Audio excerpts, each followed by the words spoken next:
Good evening, Chair.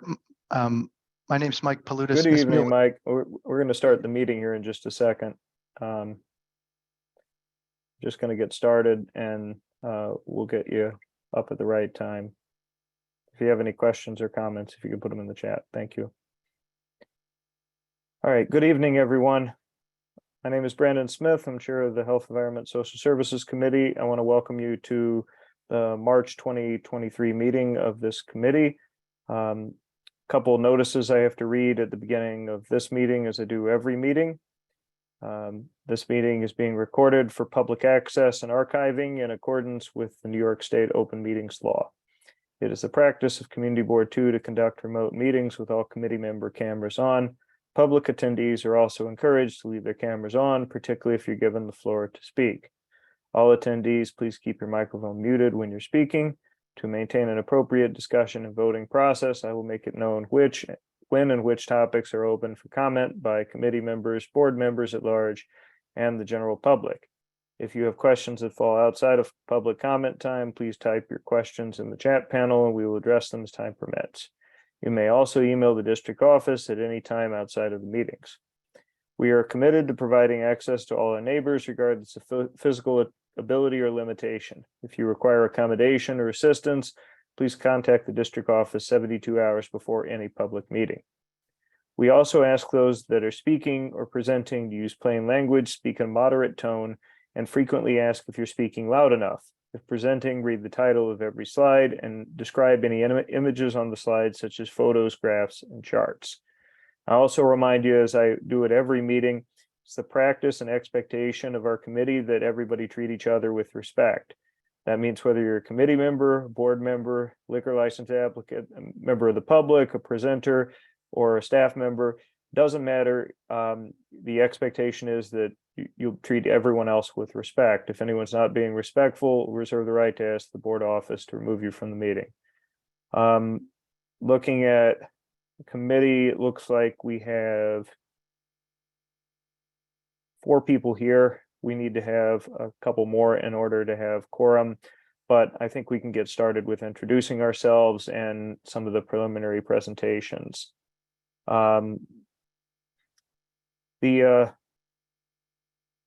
Let's see, first I'll ask Ms. McKnight if she can introduce herself. Good evening, everyone. I'm Nicole McKnight, Vice Chair of the committee. Thank you. Ms. Thurston. Hi, I'm Jessica Thurston, Secretary of this committee and of the full Community Board 2. Thank you. Ms. Nadu.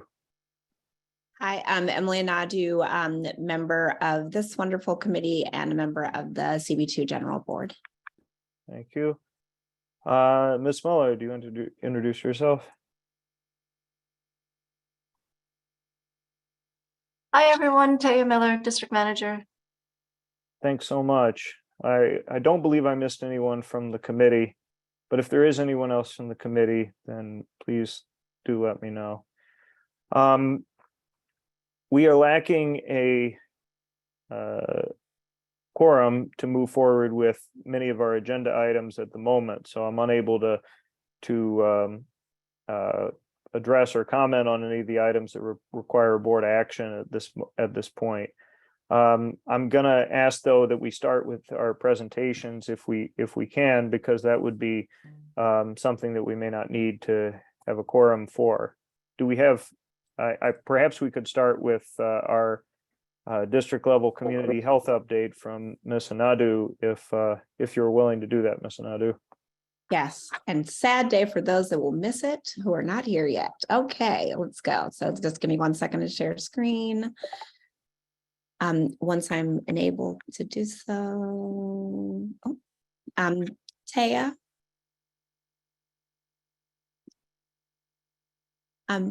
May I share screen? I think you got it now. I got a notice. Okay, perfect. Yep. You're the co-host.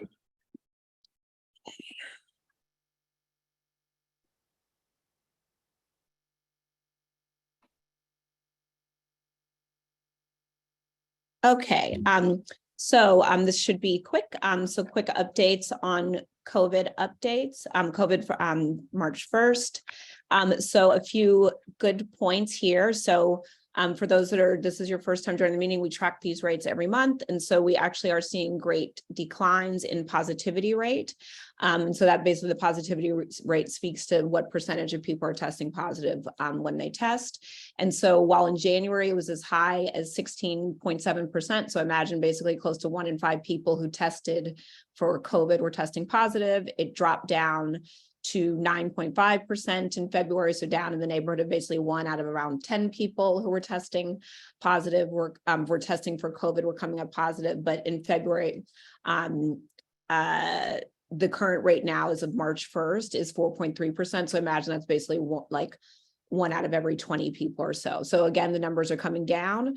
One of the great things as these come down, everything else comes down around hospitalization deaths. So one of the numbers I was really happy to see coming down is that while you're seeing deaths, daily average death rate is 2, it was as high as 13 just last month. So, it's really great to see that number coming down. Any people dying of COVID is too many, but going from 13 daily average to 2 is obviously a step in a very good direction.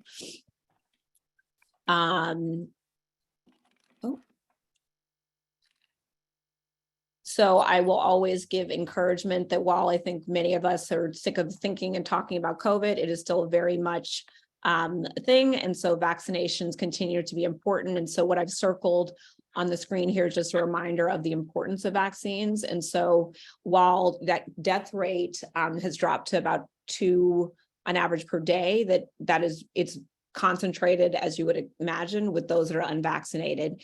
So the difference in just the hospitalization rates, the cases, the deaths, considerable difference. So basically the death rate, if you're vaccinated and boosted per 100,000 people, you're talking less than 1 person on average versus when you're talking about the unvaccinated population over 5. So just, it's a shot, it's quick. Let's all do it if we can.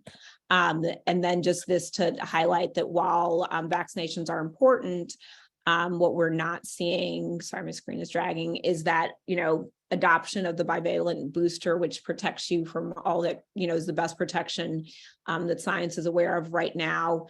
We're seeing really, really slow adoption. So basically, right now, about 14.7% of New Yorkers have had as much boosting and dosing and vaccinations that they can. That's only up from 14% in February and 12.5% in January. So again, it's going really, really slow. And then particularly when we think about one of the most vulnerable populations, those over 65, that vaccination rate has only gone up to 26.7% from 26 in January. So really slow adoption. So that is the end of the presentation, but just to note that while things are getting better, just continue to stay vigilant and go in and get a vaccination if you have not had the opportunity to. Thank you, Chair, and for the time. Thank you, Ms. Anadu. I appreciate the detail that you put into your presentations on a monthly basis, and they're always impressive. And even though the news is varied from month to month, always good to see news trending in the positive direction. Any questions from either members of the committee or members of the public for Ms. Anadu's presentation specific to the COVID-19 numbers this month?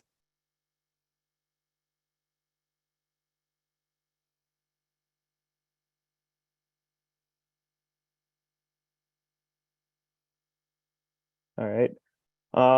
I think we can probably move forward. I saw we have Ms. Cobb on the line. Ms. Cobb, do you want to introduce yourself? Yes, I'm a Coastal Cobb and I'm a board member and a committee member. Okay. Thank you. Now, everyone keep me honest. Thank you, Ms. Cobb. I understand we are 1 person short now of quorum, and I don't see any other board members here. All right, thanks. I know we have another presentation that we can briefly go through, and we'll look forward to that. Do we have Ms. Carol Morrison here and Ms. Maya Brigman with regard to the New Directions program? Yes, thank you so much for inviting us in to present. And Ms. Brigman is going to present, but I'm the agency director, and we've been working in the community since 1982. We recently moved to 300 Flatbush Avenue, where we are providing services that are both through telepractice as well as on-site. I will turn it over to Maya Brigman, who's our coordinator of community outreach, and can share the PowerPoint and some other information with you. And thank you. No, thank you. It's good to see you again, Miss Morrison. I know Thank you. you came before us in 2013 and 2016, and you're back again. Thank you so much.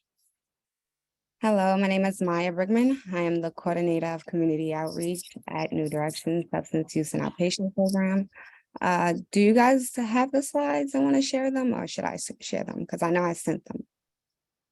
Go ahead, Maya, you can share screen.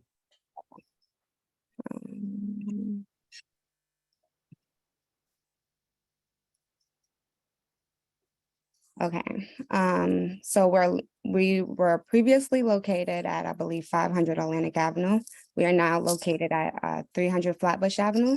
We're 2 blocks, probably approximately, from Barclay Center on the corner of 7th Avenue in Flatbush. So Brooklyn Center for Psychotherapy has been serving the Metro New York community since 1952. Brooklyn Center for Psychotherapy is a major provider of moderate cost mental health services to the Metro New York community for more than 50 years. Brooklyn Center for Psychotherapy is a psychiatric clinic licensed by the New York State Office of Mental Health, recognizing the growth treatment needs of substance abusing population. New Directions was founded in 1988 to service this community, licensed by the New York State Office of Alcoholism and Substance Abuse Services. It has grown to be a cornerstone of chemical dependency treatment in Brooklyn. New Directions Integrated Outpatients License. So what does this mean? Every incoming patient is seen for a medical screening and that can include harm reduction, medication management, and/or psychiatric evaluation. Every incoming patient has an assessment to determine if they can benefit from mental health support, as well as for assistance with substance use challenges. In our setting, whether in a telepractice or incoming in-person model, New Directions welcomes individuals with co-occurring disorders and involves all patients with empathic, coordinated, and continuous treatment. So we realize that we have a diverse population. So diverse population calls for like diverse programming.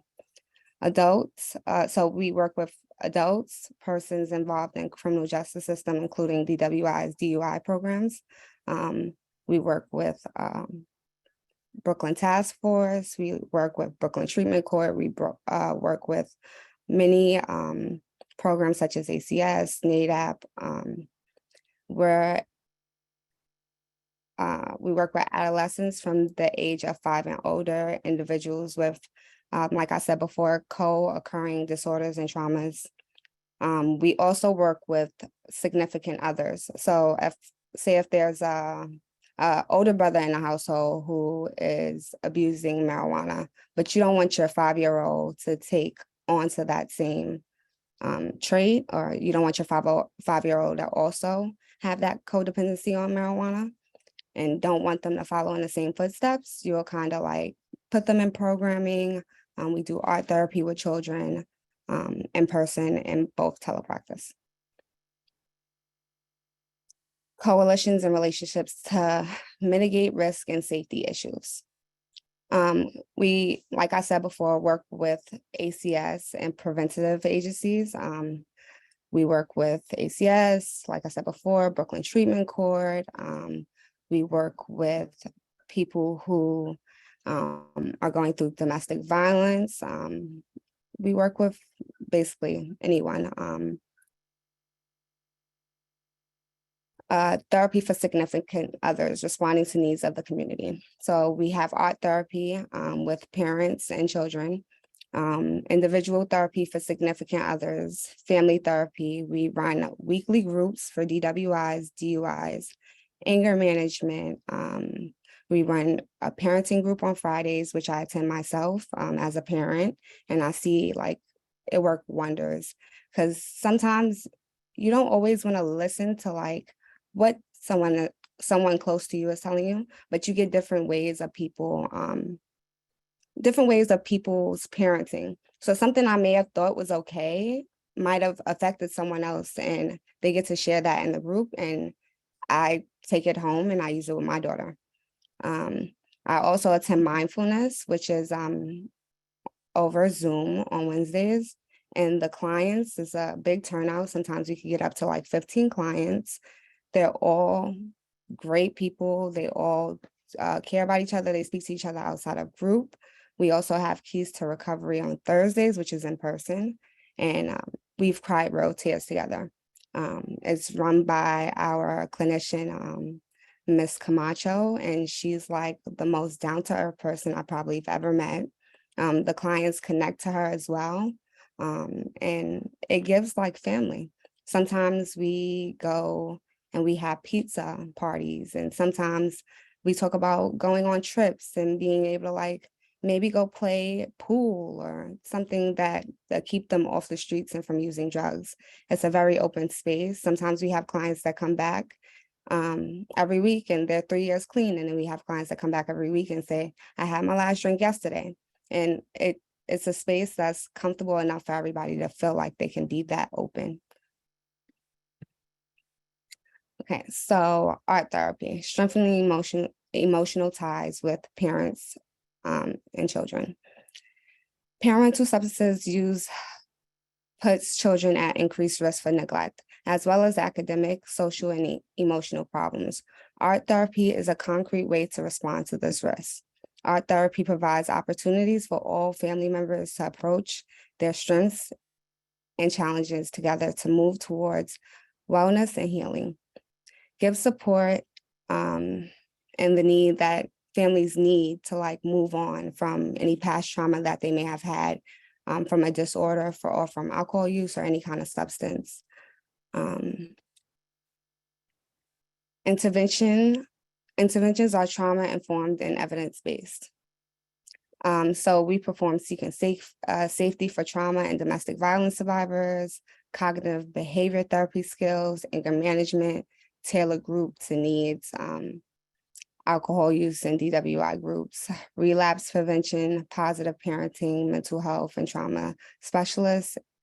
This is just like showing that we have these weekly groups that, you know, tailor to people and their needs. Keys to Recovery wasn't always around, and then we said, okay, we need something that's fitting to these needs, because mindfulness is more about meditation, but we need to speak on the Keys to Recovery. So yeah. We have MAT, medication assisted treatment.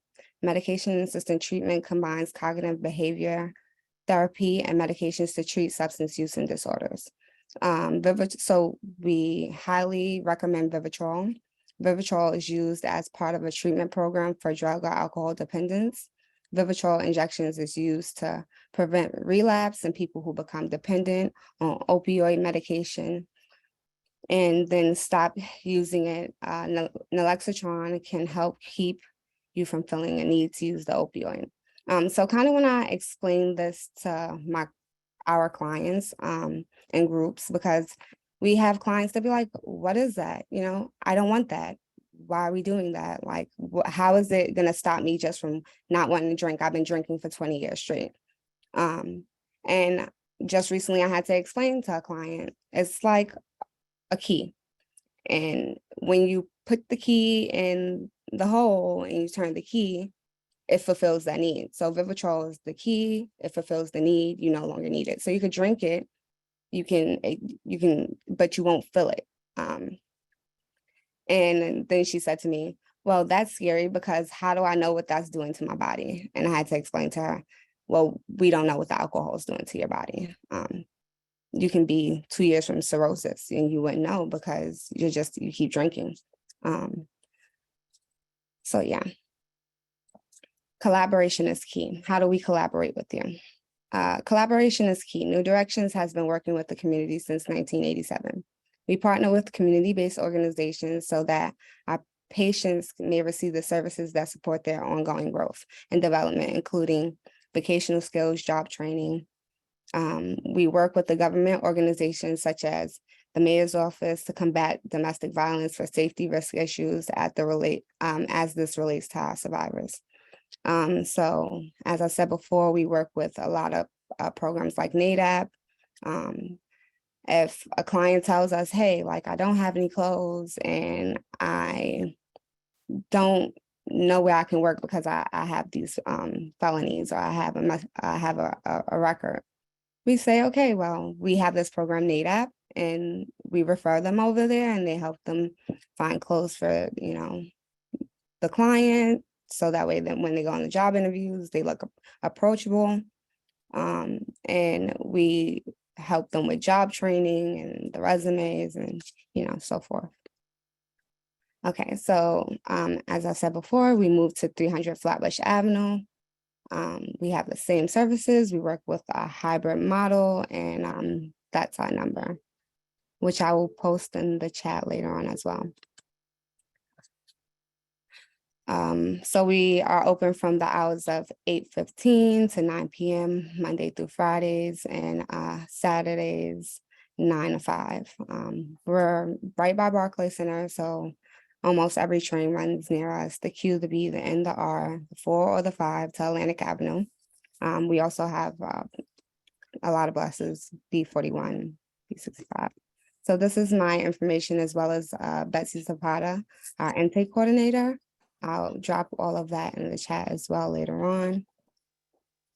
And Carol Morrison, the agency director. Great. Well, thanks so much for your presentation. I think it's great to hear from you guys again. And two, what you all have been doing is not just a program, but a real benefit to the community of folks who engage in your services. So we're really grateful to hear from you. Just a couple of questions and I'll open it up to the committee. I guess one, I just hoping to clarify this issue with the move. From what I understood before, you all were located at 500 Atlantic Avenue. And is it that you're moving from Atlantic to Flatbush, or is it that you're keeping both locations and moving a second location to Flatbush? So we're actually already moved to Flatbush, and the 500 Atlantic Avenue location is no longer there. Okay. I'm wondering, and Taya, correct me if I'm wrong, is this actually within our community district? Because 300 Atlantic looks like or 300 Flatbush looks like it's south of Atlantic, south of the Barclays Center. But maybe It is south of the Barclays Center. It's actually 4 avenues from where we were. And certainly, we treat people throughout Brooklyn and all the boroughs. So we just felt it was just important to revisit our community boards and to reintroduce ourselves, particularly right after, 3 years of the pandemic. There's so many people who are looking for some additional support. And so that was our reason for coming back to say hello. No, it's great to see you. And was there any other requests that you had of us, adding or subtracting services or anything like that? Because I know we've issued letters of support for the Atlantic Avenue location in the past. Well, I thank you so much. I think that to the degree that you could, if there's a mechanism to put out our brochures to your constituents, I think that would be helpful. We're available to really respond to what the community needs are. And the community is at this moment coming out of such a difficult time. So I could send you brochures if you felt you could do that. We would certainly appreciate that. Ms. Muller, do you feel like there's anything we can do in that regard? Yes, we've actually, they've already started sending notices to the BKO2, and we're happy to include notices in our weekly newsletters. Thank you Great. so much. Great. We're also on April 21st, Friday, April 21st, we're having a networking breakfast, and we'll certainly be sending out a more formal invitation. But I did want to take this opportunity to invite you. It's an opportunity to see us at our new location, 300 Flatbush, and to Brooklyn Center for Psychotherapy is also located under that same roof. So that's our parent organization, and it would be great to see you there. Absolutely. And just to kind of close off the loop on something from years ago, I remember in December of 2013, there were a bunch of neighbors who came to express concerns about the prospect of you moving into the Atlantic Avenue location. And then in 2016, when you came back, there were no concerns that had been raised from 2013 to 2016. Were there any concerns raised by neighbors from 2016 to the present? No, I mean, there weren't. We had a very low profile. I mean, if you passed in front of 500 Atlantic, you'll see that there were frosted windows. There was a big blue awning on top of that. And I think that if we really think about it, the patients who are coming in want to keep a low profile. It's still, there's such stigma, unfortunately, but there is such stigma around substance use disorder. It is a disease, like diabetes is a disease, yet it is treated very differently. And yet I believe that so many of us, perhaps all of us, know somebody in our world who either has had treatment or maybe could have treatment.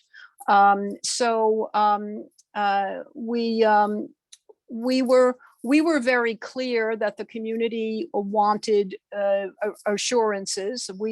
And we made sure that there wasn't any. Occasionally there may be people smoking outside, and so we put a no smoking sign up. It really was not anything kind of bigger than that. And I think that goes to the question of who is your neighbor and how different were we than any other neighbors. There were preventive agencies that were down the block. There were homeless shelters next door. And this is a community-based treatment facility, and we were good neighbors, and we're proud of that. Thank you for asking. Oh, well, thank you. You guys have shown that you've been a great part of our community. I've monopolized enough time on this. Questions from members of the committee? Any questions from members of the committee? Ms. Cobb? Yeah, this is not a question, but I just wanted to make a statement. Having put together a couple of programs myself and know about substance abuse, this program has a very good reputation.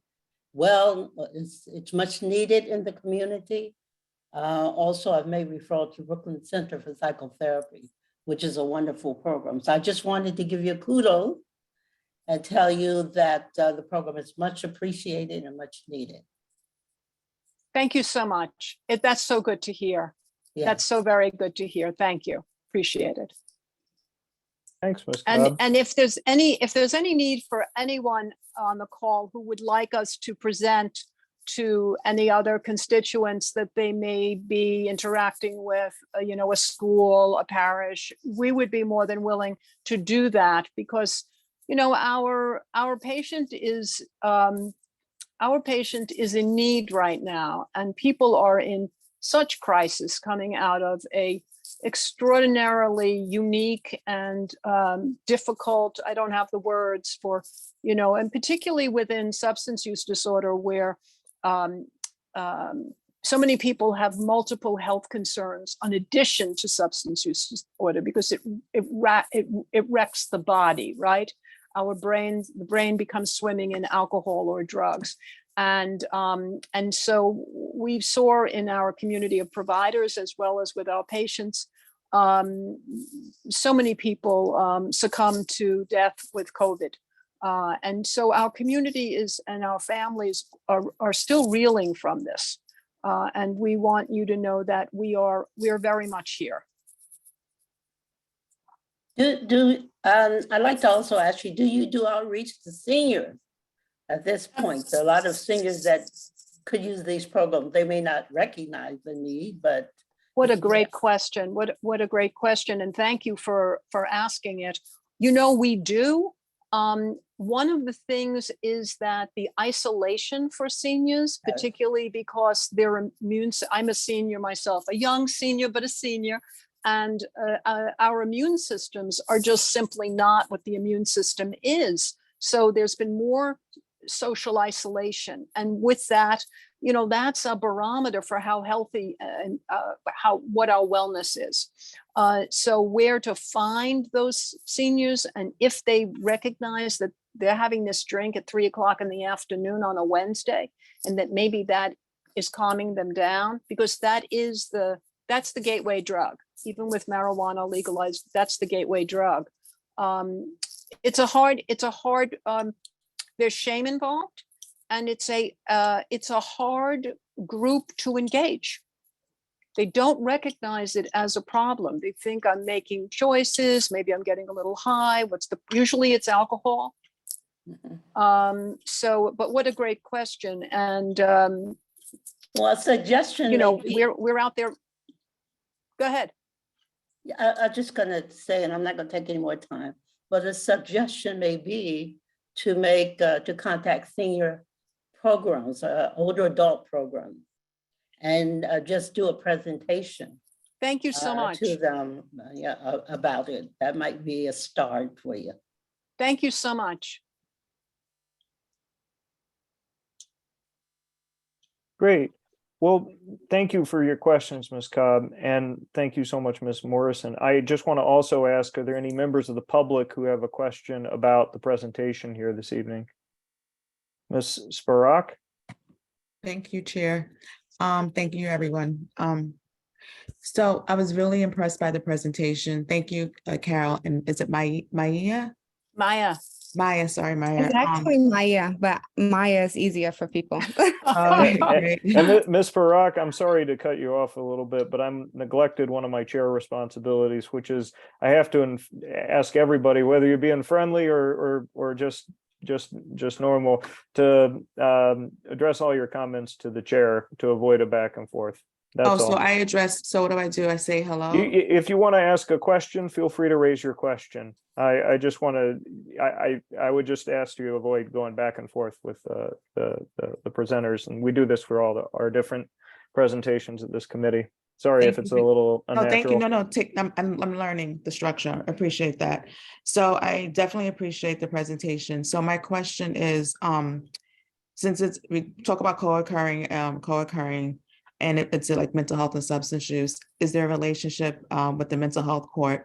And second question is there like transitional services from people who are coming from prison and jail back into the community?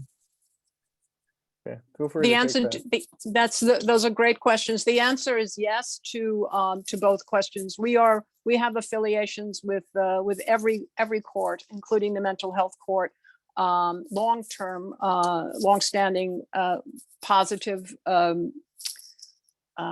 work, particularly with adolescents also who are coming in from mental health court. I mean, we've been able to have some wonderful successes, and yes, and we're pretty much able to work with people who are coming directly out of prison. We often get letters from people asking, would we receive them for an assessment? And we do, once they are able to get out of prison. We've also in our art therapy program with children worked with individuals, adults who are going into prison, and they want to have a communication with their children about what that will be like, and they want someone to help them mediate that. We've done that kind of work, or with children who maybe have autism, or children who have often behavioral challenges. Our art therapy program has helped parents to connect with those children. Thank you. Thank you for asking. Yeah, thank you all. And thank you so much for giving this great presentation this evening. We greatly appreciate the time, and we'll wish you many great successes at your new digs. Thank you. So, And we have your email address so that we can invite you, and you can invite the constituents to our April 21st networking breakfast. And I thank you so much, and to everyone on the call, many blessings. absolutely. Thank you. All Okay, right. I'm going to leave the call, and I appreciate the time. Well, we appreciate you. Thank you very much for joining. All right, I'm gonna move on, and delighted to report to everyone that we have a quorum here now. We had Ms. Cumberbatch join us. Ms. Cumberbatch, do you want to briefly introduce yourself? Good evening. My name is Monique Cumberbatch. I am a member of the HESS committee and also a member of the board. Thank you. And Mr. Andrews has joined us also. Mr. Andrews, do you want to introduce yourself? Hello, it's Victor, member of the committee and member of the board. Thanks so much for joining. All right, now that we have everybody here, I can accept a motion to approve tonight's agenda. I'm going to ask that the motion be made conditional on number one, the community health update and the presentation from New Directions being held first, as we just did. And second, that the motion be conditional on 690 Fulton being Slutty Vegan Incorporated being laid over until next month. The applicant has requested that this be laid over so they can do more community outreach. Second. You want to make the motion, Mr. Andrews? Yeah, go ahead. Yep. Okay. Is there a second? Yes, I'll second. Second, Oh, is that Miss Cobb? yes. I heard you. Thanks. Sorry. All right. Does anyone on the committee oppose or abstain from the motion on the agenda?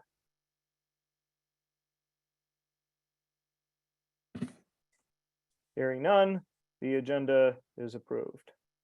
All right.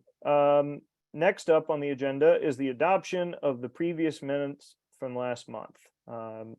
February 2023 is the month, and I will ask, does anybody want to make a motion to approve those February 2023 minutes? I will. I move to approve them. Does anybody want to second my motion?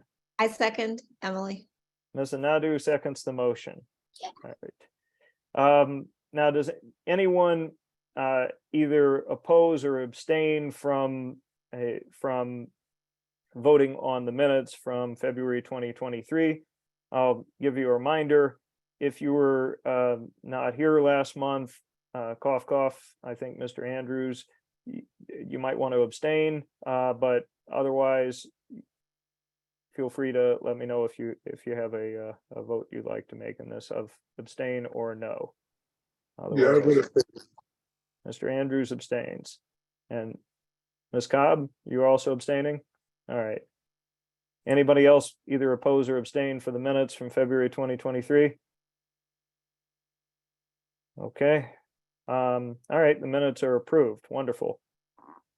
Next up, we have an item called open session for public comment on adopted agenda items. We have 3 adopted agenda items tonight. They are 11 Hoyt, Golfzon Social, 117 Adams, Wonder Beach, and 479 Atlantic Haley's. Now, I'll give the same proviso I give every month for this period of time. Yes, if you're a member of the public and you have a comment on one of these 3 items, by all means, you can have your 2 minutes right now and speak about whatever your feelings are about these 3 items. However, it may benefit you to listen to the presentation from the applicant first, and I'll be more than happy to give you 2 additional minutes at that time to express your feelings about the 3 items, and it just may work a little bit better that way. But with that said, the floor is open for any members of the public who want to comment on these 3 agenda items. And yes, as Ms. Muller has put in the chat, note that 690 Fulton has been moved over to next month, so we will pick that one up next month. Any other comments?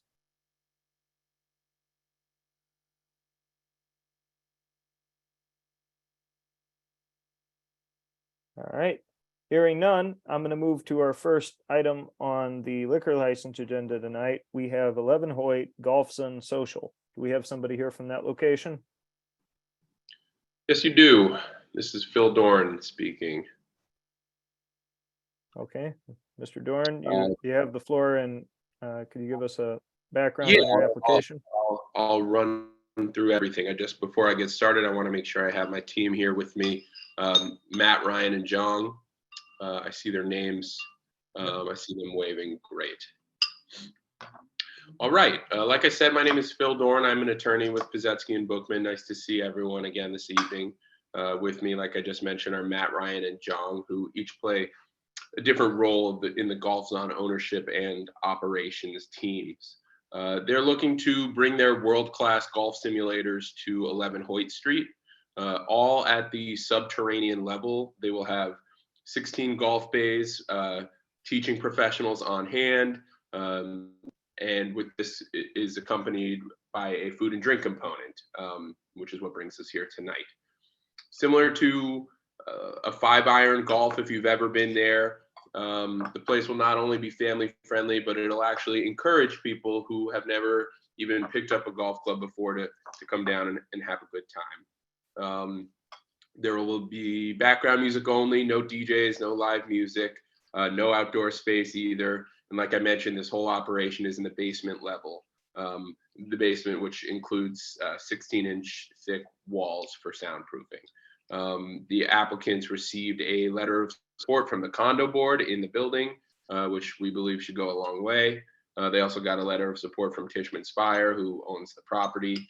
And while conducting this outreach, they received zero indication that any nearby residents were opposed to the business. So with that, I will turn it back over to the committee.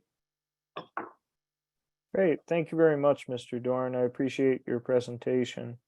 I noticed that you have private events that will be going on pretty much through the whole operating of this business. It will be 7 a.m. to 2 a.m.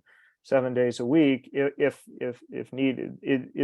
Could you just give us some color on what the private events will be like? We've noted in years past that private events are particularly risky in terms of community issues, because you don't necessarily have the same degree of oversight by the operator of the establishment when it's being rented out to a third party. So if you could speak to how the private events will work, what degree of oversight will be there, that would be helpful. Absolutely, and I will turn it over to my team in a second for further color on the matter. But I'll say this: as far as the type of private events we anticipate, it's things like corporate buyouts or work events. You know, a lot of bigger companies and smaller companies like to have team outings, and it's fun to go hit some golf balls and have a couple drinks and have a few bites while doing so. During any time where there is a private party, the operations team will still be there in full effect. The same security protocols, the same safety measures will be in place. So it would be just as if it was open to the public that evening. It's just to allow the opportunity for an outing or something along those lines. But if there's any further color that the team wants to add, feel free to pitch in on this. Phil, Ryan Phelps with Churn, who will be managing the facility. No, that's exactly right. I mean, and I think when we answered this question, we even were thinking about parts of the operation being private events. So we're thinking kids' birthday parties, smaller work parties where we'll section off a part of it, but always fully staffed and operated by Golfzon social employees. Great. I'd like to ask if any members of the committee have any questions for you. Ms. Anadu? Hi, thank you for your presentation. And it sounds like you got letters of support from the condo board and Tissue Inspire. Did you do outreach to other? That was the only outreach we did because the building itself is a standalone building. There are no direct adjacent buildings. And with the support of the condo board, which represents the residents of the building, we felt that support was enough to bring us here tonight. And Brandon, may I ask a couple more questions? Is that okay? Sure. And I asked just because while obviously the residents of the building, they should be okay with it, just because I saw that some of the opening times were until like 2 a.m. Is that correct? Did I see that correctly? Okay, so did you check in with like the residents of One Hoyt? Because at the end of the day, like having a space where people can drink until 2 a.m. So did you check in with like the residents of One Hoyt and some of the So other? like I said, the only outreach that was done because this is a standalone building was just 11 Hoyt. And because it's such a large building, it really stands to impact the residents of that building most.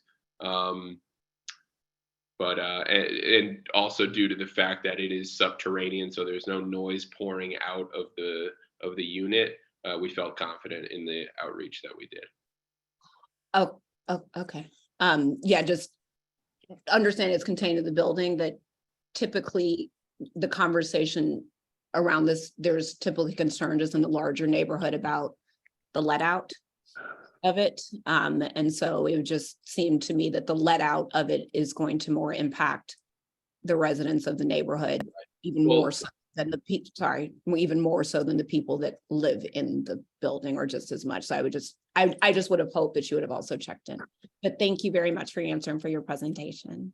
Thank you. And I know we're not supposed to have a lot of back and forth here, but I hope this might be able to shed a little more color. Unlike a bar or a club where everyone is gone at 2 a.m., all at the same time the show ends or something like that. This is golf. This is people coming and going, hitting into the golf simulators. So there's no, it's different groups, it's different people coming and going at different times. So we don't anticipate masses of crowds all leaving at the same time. You book a bay, you reserve a golf simulator for an hour or maybe 2 hours, and then you go on your way. Gotcha. Thanks. Ms. Thurston? Sorry, Mr. Andrews. Can you wait for Ms. Thurston? Thanks. I just have a question for y'all that has no bearing on your application, but I'm curious, how occupied is 11 Hoyt? Because I've not been able to tell. I live in the neighborhood, I live in Brooklyn Heights, and from Street Easy, I can't tell. Do you have a sense of how occupied it is? I don't have the answer to that question. Perhaps someone on my team does. Are you speaking about the condo building itself? Yeah, I am. I figured you might know since you would have spoken to residents. Yeah, I think they told us they were at 85% occupancy. Wow. Okay. And I think there's 420 something units in the tower. So it's a lot of people. It is. All right, thanks. All right. Mr. Andrews, did you want to ask a question? The question is, how would you guys get downstairs? Do you have a separate entrance? Do you have a separate elevator? Sorry, I didn't mean to cut you off there. You guys have a separate staircase, separate elevator, and are your bathrooms accessible? There is a entrance on the street level. It goes leads directly to an elevator that goes straight down to the subterranean level. So it's handicap accessible and goes right downstairs. Okay, thanks. I mean, I may want to come to the golf balls. To Mr. Andrews' other question, I think he was also wondering whether your bathrooms were ADA accessible. I They know are. okay, wonderful. Thank you for Gotcha. Thanks. Explaining that. One other question I wanted to ask you is whether or not the egress and ingress of the building would be impacting the sidewalk on the street. I noticed, I've known from other occasion that the residents of 11 Hoyt, and I don't know if you maybe didn't speak to the right ones, but the ones who there are residents of 11 Hoyt who've complained about the extremely narrow nature of the sidewalk and are concerned about there being excessive foot traffic on that sidewalk. I mean, unfortunately, we're not allowed to submit petition signatures with you guys. So the best we could do was getting the generalized support from the condo board. That said, we haven't heard any concerns from the constituents that we've spoken to about the sidewalk. And like I said, this is people coming and going at different times, so we don't anticipate large masses gathering on the sidewalks. Oh, okay. So there's not going to be like a line of people outside or something like that. No. Okay. Reservations, come right in, go right downstairs. There's a waiting area down in the lobby, or down in the basement lobby. So there won't be any queuing outside. Okay. Do you have a plan on how to deal with overly intoxicated people, and you have security, I guess? Because imagine people go on these kind of experiences. Much of it can be family friendly stuff, but some people can probably get a little over intoxicated in the process. Yeah, I mean, all our staff will be trained to handle alcoholic beverage compliance. There isn't a plan to have state certified security guards because it's just not that type of place. It's not the type of place that requires a bouncer outside, no velvet rope, anything like that. It's like I said, it's a golf facility, but all the staff will be trained to supervise and make sure that everyone is in compliance with the law. Any other questions from members of the committee or members of the public for this location, 11 Hoyt?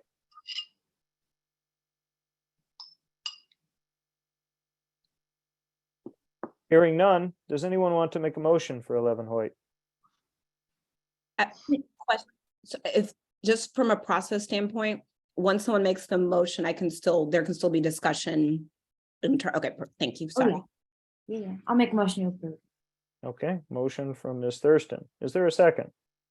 I second it. Second by Ms. McKnight. Discussion on the motion. Does anybody have any points to raise? Yes.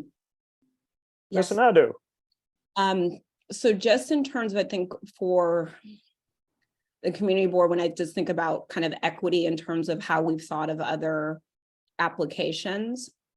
And so going back to, I believe it was our January meeting when we were talking about the catering space in Vinegar Hill. And we took the approach for that we considered the residents of that neighborhood, not just the people who were immediately adjacent. And so I am concerned that it's almost as if this is being built for the building. The idea that it doesn't feel like there was outreach and it feels like the answers spoke to the concerns of the residents of the building. But my concern is just that you do have a shelter where we're already to some degree hearing concerns. And so I'm concerned that I don't ever go hang out at midnight or 1 to do like normal, like, I don't want to assume that because people are playing golf, that they're somehow a different type of person, that it's going to be a nicer event. Because just going back again to some of the stipulations we put in place for the catering space based on, again, the concerns of the neighborhood, not just the people in that building. We asked them to close at a certain time. We asked for security for any event over 50 people. So again, I just want to be careful about, I just want to be thoughtful about what we've done in other situations, because for me, I guess, again, I'm not comfortable with the idea that all of the care seems to be taken just about how the people in 11 Hoyt feel about it and not the surrounding community who will inevitably be dealing with people leaving a place after drinking at 2 a.m. Thanks, Ms. Nadu. Were there any other points to raise here in the discussion?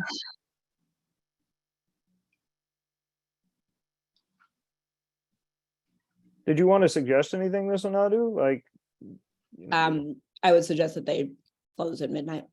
My suggestion would be not staying open until 2 a.m. okay.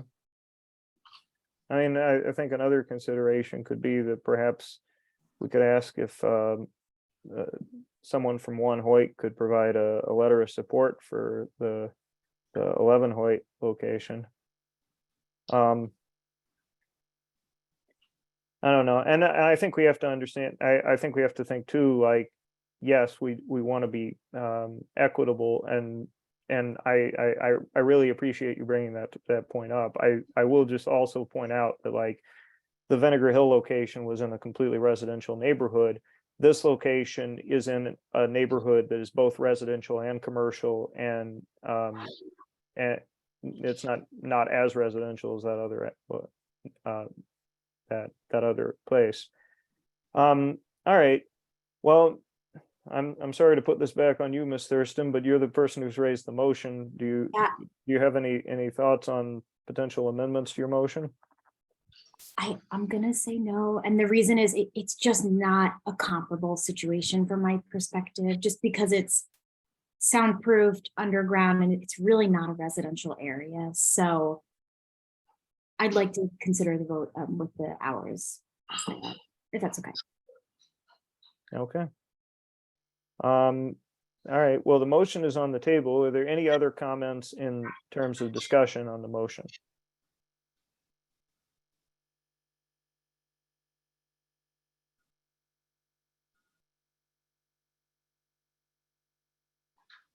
Hearing none. Ms. Thurston, how do you vote on the motion? In favor. Okay, Ms. McKnight, In favor. Ms. Anadu, In favor. Mr. Andrews, In favor. Ms. Cobb, In favor. Ms. Cumberbatch. In favor. Mr. Ryan, I see you've joined us, and I don't know at what point you did join us. If you joined in the middle of the presentation, I'd suggest that you perhaps abstain, but if you heard it, feel free to vote in favor or opposed. I was here, in favor. Great. And now all of my squares reorganized. Did I miss anyone on the committee? I miss myself. I'm in favor. Wonderful. All right. Well, congratulations and good luck with your establishment. Thank you all very much, and we look forward to joining the neighborhood. Thank you all. Thank you so much.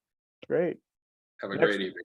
Next, we've got 117 Adams, Wonder Beach. Is there somebody here from that location? Michael Kelly, representing the applicant. Francesco Pignataro is also here, the owner.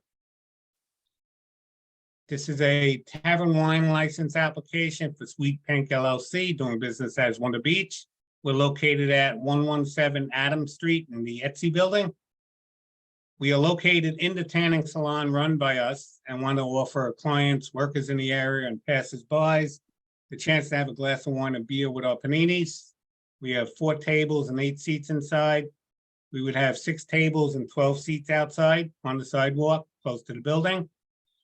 There won't be a sit-down bar, but we will have a service bar. We will have 2 employees. My apologies, I left that off the questionnaire. Our hours of operation are 9:30 a.m. to 10 p.m. Monday to Friday, 10 a.m. to 10 p.m. on Saturday, and 11 a.m. to 10 p.m. on Sunday. There is background music inside, no music outside. If there are any questions, we'll be happy to answer them.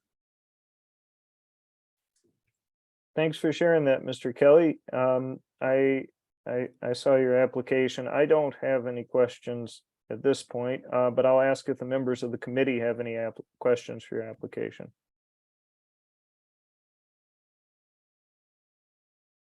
Ms. I have Thurston. one question. Oh, sorry. go ahead, Jessica. No, I can wait. Mhm. All right. Ms. Thurston, and then I think that was Miss McKnight. I didn't Yeah. see you on screen, but Sorry, Nicole, I'll be quick. And you may have said this while I was writing something else down. When do you plan to open? We're open right now. Oh, Tanning great. salon's open. Everything's open. Got it. Thank you. And my question is, what are your current hours? Are you extending the hours at all? No, it's the same hours. Same hours, okay, thank you. We're not Mr. doing Chair? it. We're just doing it if somebody wants a glass of wine or a beer with one of the paninis. all right. Any questions from members of the public for this application, 117 Adams? And while we're doing this, is reportedly no letters of complaint or support.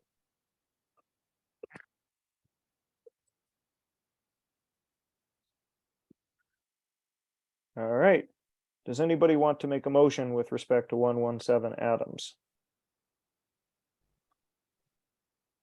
I will, oh, Ms. Anadu, I make a motion to approve this application. wonderful. I second your motion. And any discussion on the motion for 117 Adams?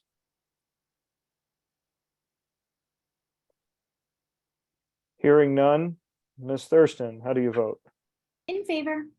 Mr. Ryan, how do you vote? In favor. Ms. McKnight, how do you vote? In favor, Ms. Anadu, how do you vote? In favor. Ms. Cobb, how do you vote? In favor. Ms. Cumberbatch, how do you vote? In favor. And Mr. Andrews, how do you vote? In favor. Wonderful. I also vote in favor and wish you luck with your new service. Thank you. Have a good night, everybody. Thank you. Next up on our list is our last liquor license of the night. It is 479 Atlantic. Haley's, in parentheses, Jack's Place. Do we have a representative from this location here? Yes, this is Andrew Caraballo, representing Haley's. We should have Edgar Rowland and Kawanza, the manager here, I believe. Okay. Don't they're coming on. Yes. Are you there? I'm here. Kwanzaa is Okay. here. Yes, I'm here. Good afternoon. This is, again, Haley's located at 479 Atlantic Avenue, applying for a new restaurant wine license.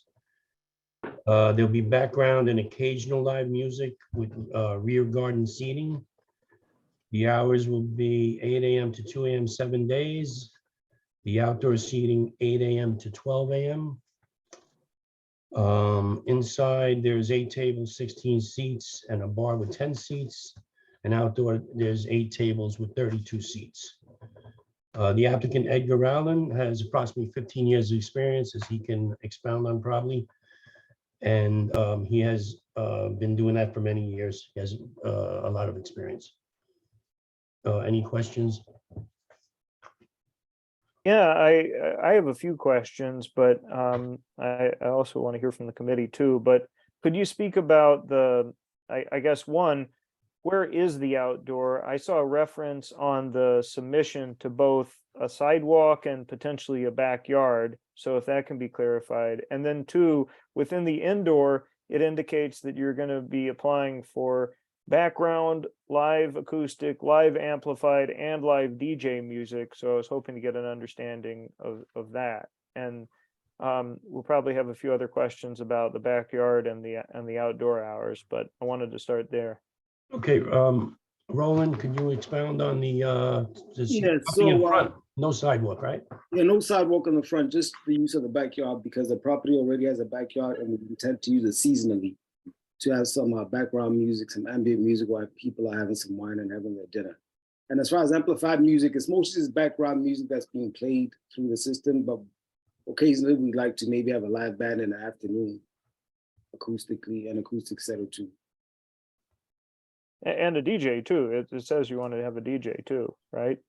No, we meant like, well, maybe occasionally we'd have a DJ on the Saturday night, but it wouldn't be any louder than it normally is.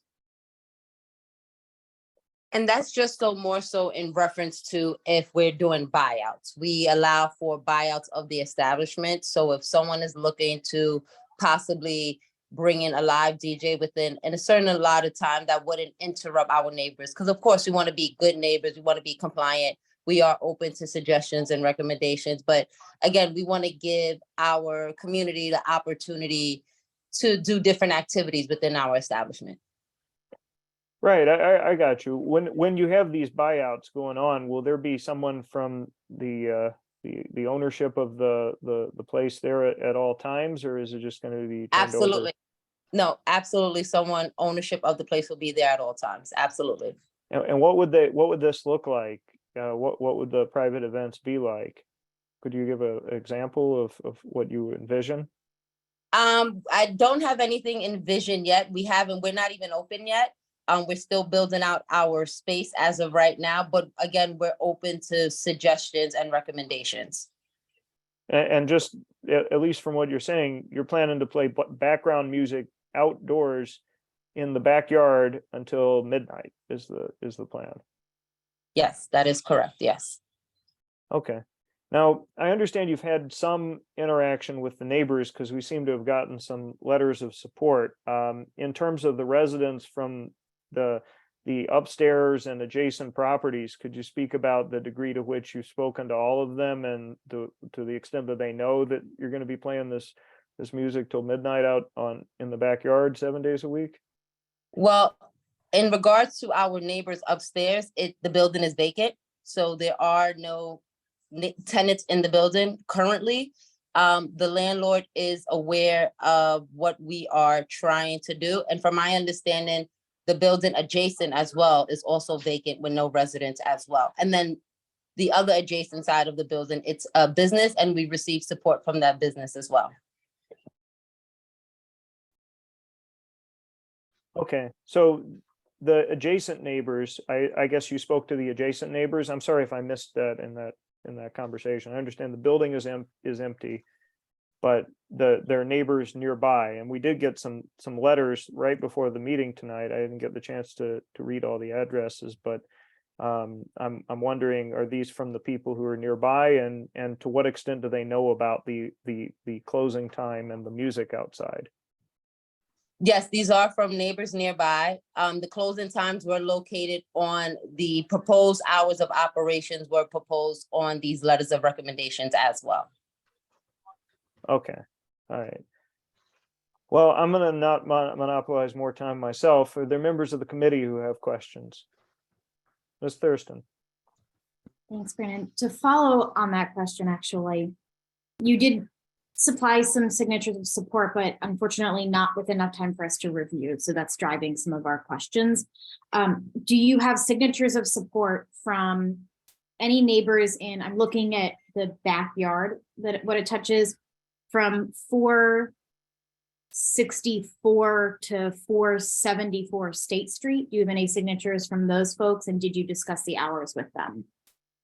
I don't believe we have any people from State Street. I don't believe so. No, I don't believe that's the case. I don't believe so. Is that right, Roland? Because I believe I was just on Atlantic.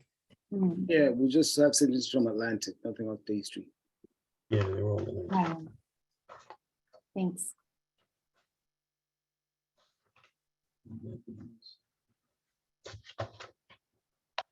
Any other questions from the committee? Was there a posting of of opening up an establishment there so that perhaps people could see? Yeah, the posting, I think, was included. Yeah, we have evidence in our packet of there Yeah, being photos. a notice. Yeah. Yeah. Mhm.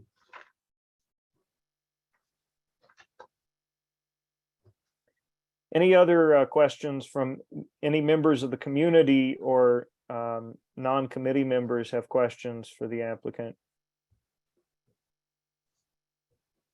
When do you intend to open? Roland, you want to speak on that a little bit of when we intend to open? I'm sorry, I hit the wrong button. A little nervous. As soon as you give us a license, but we're still doing the build out right now. So a lot of it is contingent on when we get the right permits to start being operational.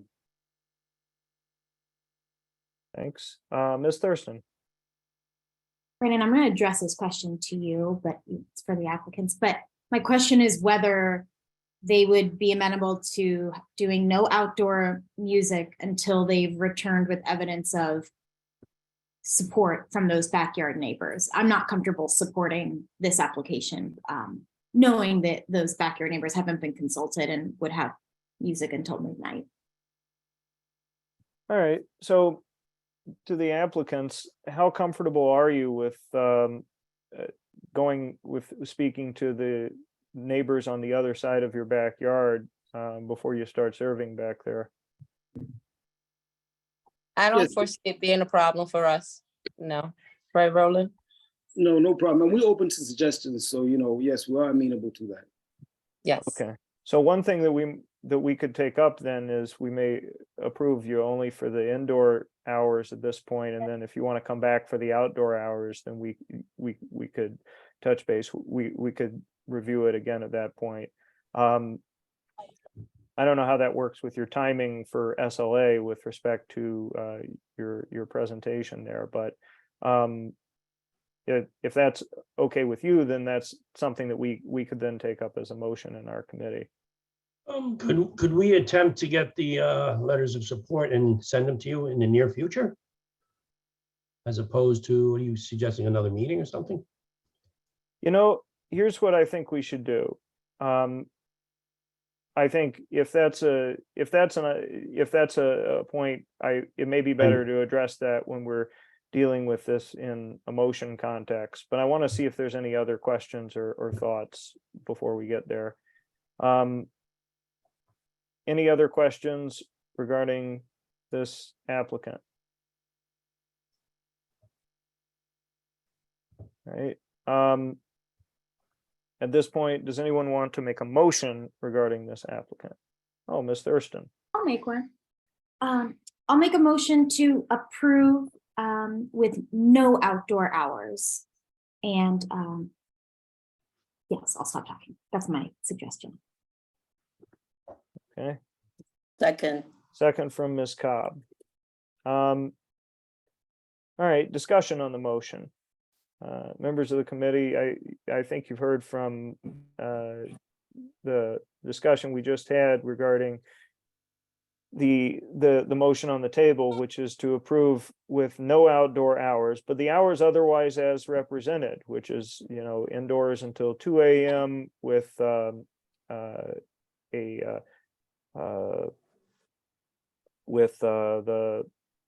DJ and other audible music inside, and no outdoor hours at this time. The only thing I will add is that the location seems to be very close to the Hollow Nickel, a different bar, which is also open until 2 a.m.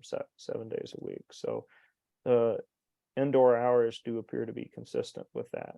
Does anyone else have any other comments to make on the motion? I do. Ms. McKnight. Yeah, so I'm considering what was just requested, if they can have the outdoor hours after they get letters of support. And I'm wondering, instead of saying no outdoors hours, if we're concerned about disturbing neighbors, perhaps we can consider decreasing the hours instead of it being 12 o'clock outside until they get us letters of support from those neighbors. Perhaps we can go at the time of 8 o'clock, 9 o'clock, when we know that people are ready to go to sleep or put their children to sleep. Something that's a little more, I think that would be more advantageous to the workers and to the owners of the business, and considering the needs of the community. I'll just clarify, we can't put stipulations around neighbor input, so we couldn't really change it at that time. And since they've done no engagement with the folks whose backyards abut this backyard, I'm not comfortable amending it. But for the applicant, just so you know, once you have that, you can come back and just amend your license. You can come back for approval to amend your license. All right. May I say something 1 second? Mr. Carabello, I respectfully, it's the committee deliberation, so I'll give you an opportunity in a second, but we have a committee member who has their hand up, and I'd like to hear what Ms. Nadu has to say. Similar, I think, along the lines of Nicole's suggested adjustment, because I do recognize that going into, obviously, you know, I want to make sure that we're supporting the community and not creating, you know, an uncomfortable or loud situation for them, but just recognizing as we get into the summer and New York, I just think for any new restaurant that actually wants to survive and be in existence, taking out outdoor becomes really challenging for the business. And so I would recommend, without the community stipulations, but basically just having outdoor hours, but stopping them at like even 7 p.m. until they can do something, versus it being no until later. So no, so the tweak is so along the lines of Nicole, but saying 7 p.m. and not having an interim, the community, that they come back to check with us. Okay. Ms. Muller, from the board office perspective, do you want to advise us as to what we have the ability to do here?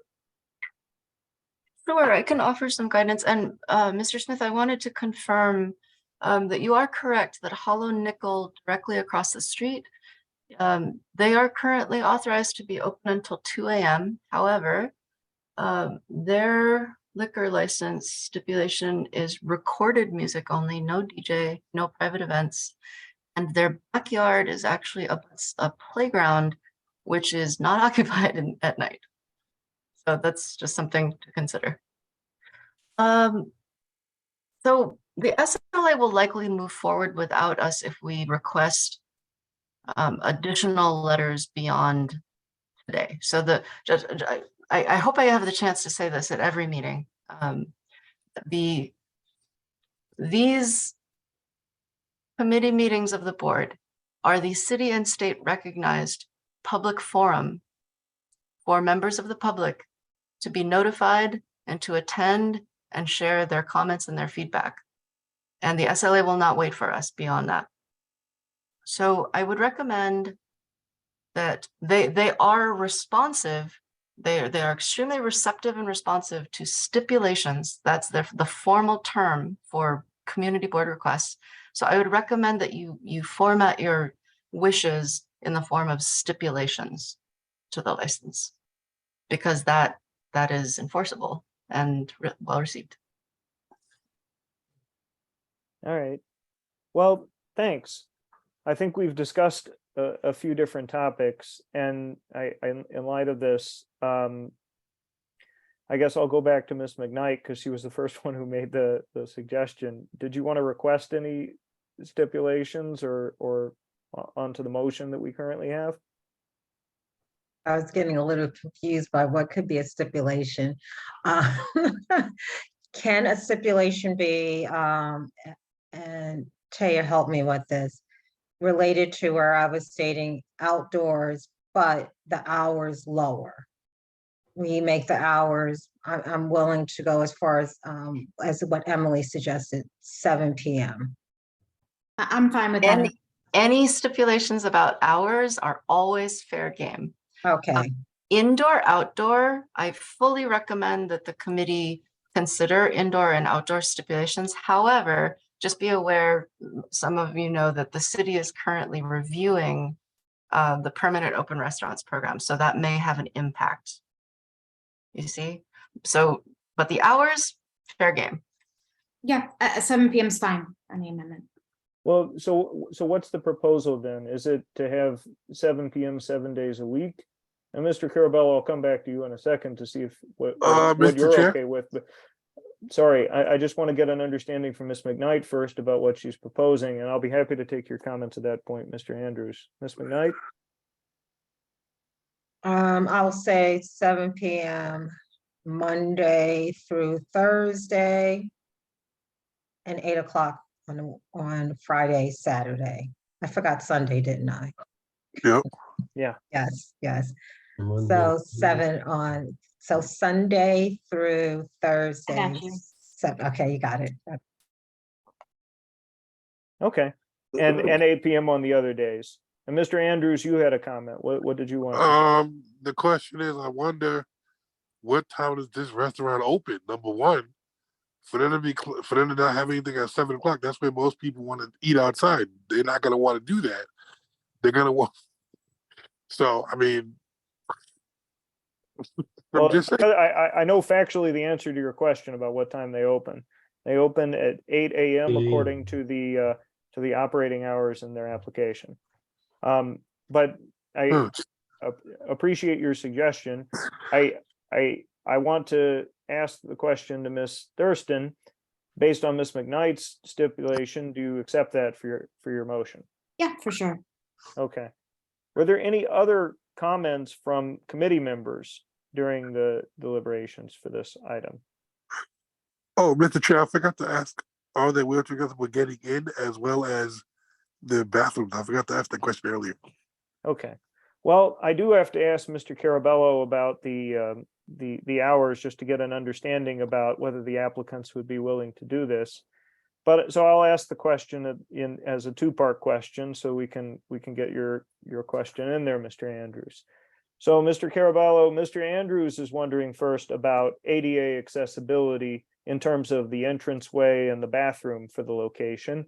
And secondly, we're wondering if the applicants, and we don't do things just because the applicants say that this is what they're okay with, but it's helpful for our deliberations to know whether they can do a 7 PM close on the outdoor area on Sunday to Thursday and 8 PM on Friday and Saturday. So that's the question. Okay, Edgar, I don't know if you, as far as the wheelchair accessibility and all that, I'm assuming that's pending because they're still building out. Yeah, the architect is working on that. It's all in Still the building out, okay. The bathroom is ADA compliant, and the ramp is in the plans. Yes. And then the other thing was about the outside. Was that, was the stipulation including no music, or could we forego the music, the background music outside, and get later hours? The stipulation wasn't with regard to the music. The stipulation is regarding the closing time. Just total outside hours without. Right. Okay. That was the stipulation. All right. Is that something that you all can do? Roland, what do you say?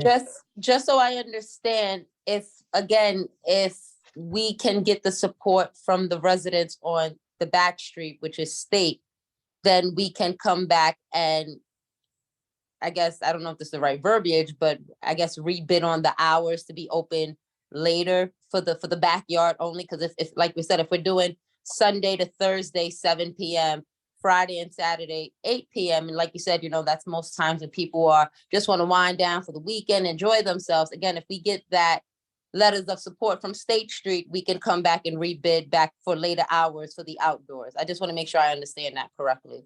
Mr. Smith? Oh, Ms. Mueller. I can answer that question. Once an SLA applicant is licensed, they may file a change of operation application at any time. And it's actually the exact same form as it's the same 30-day municipal notice form. It's just a different box. And the process is called change of operations. Okay. So in other words, if you follow that process, yes, you can do that. Thank you so much. Thank you. Okay, so it sounds like it's feasible to do the 7 to 8 PM at least with respect to our approach now. Any other questions or comments from members of the committee?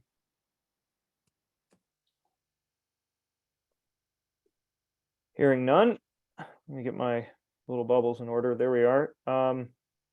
Where did everyone go? There they are. Mr. Andrews is first. How do you vote? Oops. Sorry. In favor. Okay. Ms. Thurston. In favor. Ms. Cobb. In favor. Ms. Cumberbatch, In favor? Mr. Ryan, In favor? Ms. McKnight, In favor? Ms. Anadu. In favor. Oh, sorry, question. If I know one of the applicants, do I need to abstain? Well, Yes. I think you should. Okay, I abstain. Hey, Alan. Okay, bye. Haven't seen you in years. Good luck. Okay, I Happy New abstain. Year. I'll see you soon. All right. So Ms. Anadu abstains. Did I miss anyone on the committee? Apologies if I did. I don't think so, though. Congratulations.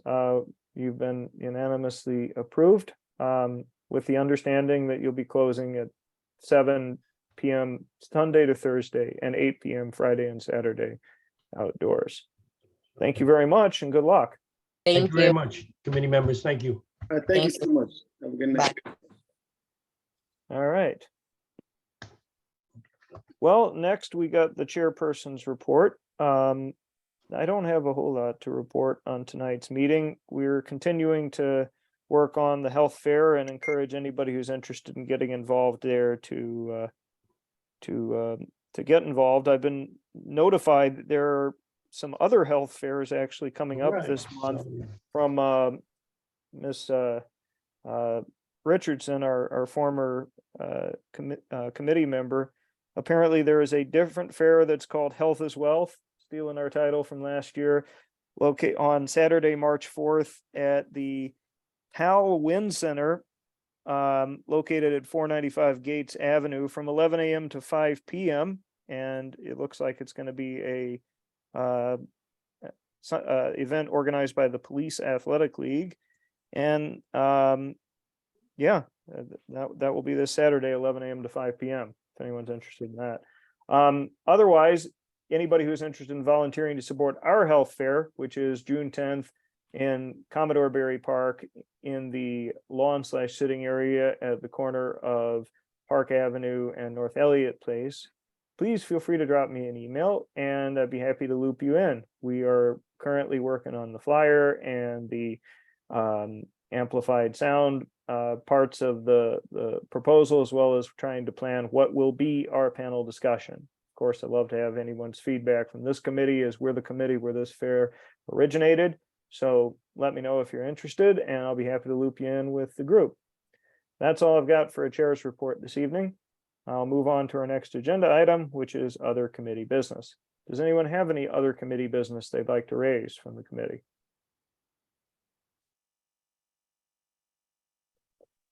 Mr. Chair, Oh, Mr. Andrews, you do? are you guys aware that there are 5G towers going up? And if we want to stop them, we have to get a note from you guys as well as our council member, as well as that we can stop those, because 5G, they're saying that it's dangerous. So we can stop that if we go through the community, what I was told. Okay. Well, to answer your question, I think, yes, we're aware of this. There was some discussion about this in some prior board meetings. Does anyone have any other comments on Mr. Andrews's topic? Yes. Ms. Nadu? I encourage and urge all of us, when we hear these things, because it is so easy to publish misinformation, that we check the sources and check the source of the source of the source, to make sure, just to get to the root of the information. Great. Thank you, Ms. Nadu. Any other topics for other committee business this evening? Hearing none, we're going to move along to community forum. Are there any community members that have a comment that they'd like to raise related to our committee? We're grateful to hear from you, and you'll be allotted 2 minutes.